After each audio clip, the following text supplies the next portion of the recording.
and welcome back to the latest episode of the Silly Ghost channel. I'm your host, the Silly Ghost, and today I will be talking about the cannabis industry in Humboldt County, up in Northern California. Humboldt County, along with two other nearby counties, Mendocino and Trinity, make up what is known as the Emerald Triangle, where 60% of the cannabis crop is grown in all of the USA. I first heard of Humboldt County in the video game Life is Strange 2, where in a certain part of the game, the character is literally in Humboldt helping cut the buds off cannabis plants. Good game, highly recommend it, and even especially the first Life is Strange game as well. And after recently watching a documentary on Netflix called Murder Mountain about the weed growing industry within Humboldt County and the so-called outlaw culture and lifestyle that revolves around it, there were a few things there that I found to be very fascinating. The 6-part documentary series covers the case of 29-year-old Garrett Rodriguez, who disappeared in 2013 while working on a cannabis farm in the isolated town of Alder Point, commonly known as Murder Mountain by local residents. The investigation into his disappearance and the search for his whereabouts shed light on the wild, rugged lawlessness of this region. Basically a modern-day Wild West. The series also looks into the legalization of cannabis farms and the challenges that growers face as they transition from the black market to the legal market. It also delves into the history of cannabis in Humboldt County, trimmigrants, people who travel from around the world to Humboldt County to work during the harvest season, and also the shocking number of people who have gone missing over the years in this very scenic corner of America. Whilst I could spend all this time summarising the whole documentary, I don't wish to spoil anything, so I recommend you go and watch the doco yourself and see what you think of it. What I am going to do instead is discuss certain aspects that fascinated me the most. As a sucker for true crime, I found it shocking how, when you have that many people who have gone missing and were last seen in one particular region, there's not been a massive crackdown or some sort of FBI investigation. According to what I could find on Google, an average of 717 people per 100,000 go missing in Humboldt County every year, giving it the highest per capita missing persons rate in the state. By contrast, per 100,000, California sees 384 missing person cases on an annual basis. That's just insane.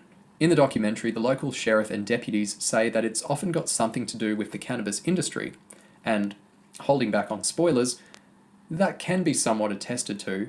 Also, it makes one think, and there have been plenty of rumours about this, that there's a possibility of a serial killer out there in Humboldt. It's the perfect place to hide bodies. Just judging by how deep and thick the woods are, you could go missing in there and never be found again. But, oh, what do I know?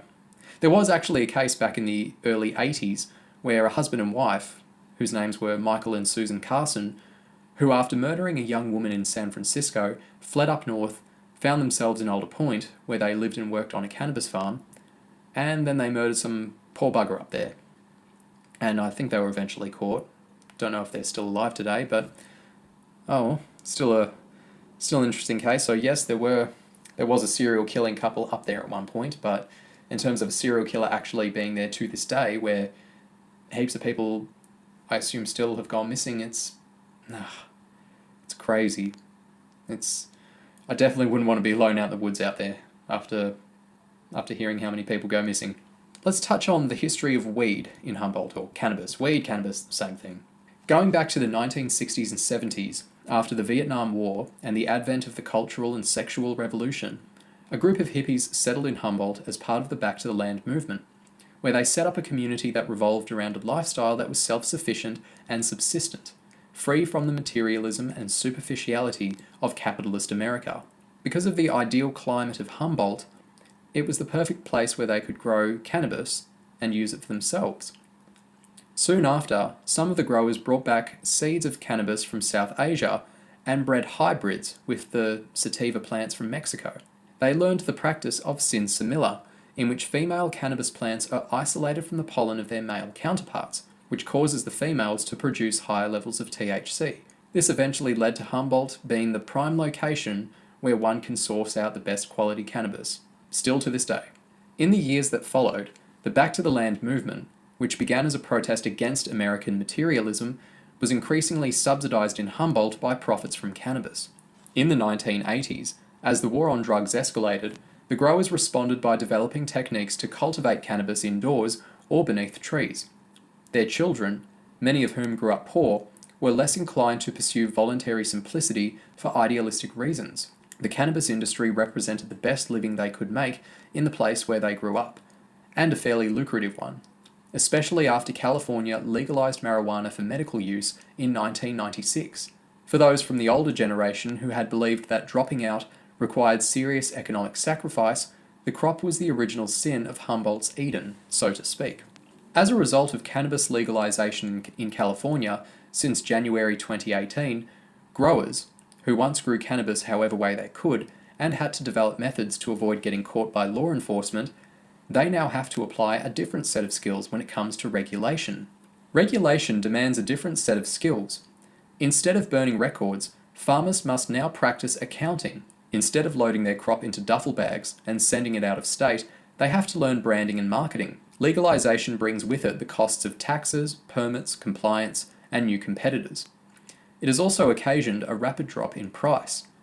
Now Humboldt County is experiencing not only an economic crisis, but also an existential one. What happens to a group of people whose anti-government ethos was sustained by an illegal plant that is now the most regulated crop in California, forced into the open and facing the very real possibility of economic extinction? The farmers of Humboldt are now trying to convince regulators and buyers that these outlaws who had profited off prohibition were not greedy criminals, but people who stood for something: stewardship of the land, the biodiversity of a crop, resistance to corporate consolidation, and a spiritual connection to a psychoactive plant.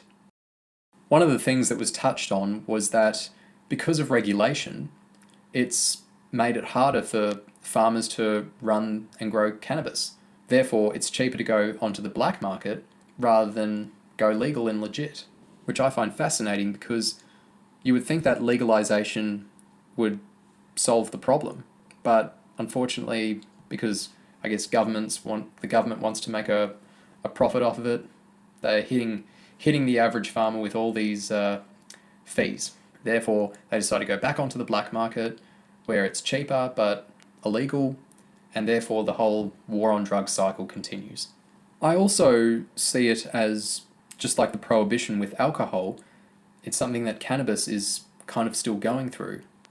It's been legalized in other countries like the Netherlands and Canada, and yeah, I think pretty sure California is not the only state in America that's legalized cannabis, but yeah, it's still going through that prohibition phase, just like alcohol went through in the 1920s or 30s, I think it was, but look how that worked out. So I think cannabis is becoming just as accepted as alcohol and tobacco, which, funnily enough, alcohol and tobacco kill more people than weed, I'm pretty sure. Which, yeah, it's interesting. And now we're going into the whole debate about drugs, where it's interesting how alcohol and tobacco, they're dangerous if you abuse it, of course, but it's still largely accepted. It's regulated, it's legal, but it's still a drug that can kill you, whether if it's alcohol, tobacco, prescription drugs even. And yeah, so it's fascinating how we're okay with selling tobacco and having all these bottle shops everywhere, when I don't know how some people feel about it, but what's the harm in having a coffee shop nearby? And like, not the coffee shop, not the Starbucks coffee, but the coffee shop, as they call it in Amsterdam. Anyway, that's a whole nother topic for another time. But anyway, it was fascinating learning about Humboldt and how a very rugged, wild, modern-day Wild West has become this point of contention where we want weed to be legal, right? But you hit the growers with a lot of fees and regulations and they just go back to criminals. But really, they're just harmless people trying to make a living, and yeah, I guess the whole outlaw culture, hey, it's America. What do you expect? I'm your host, The Silly Ghost, signing out.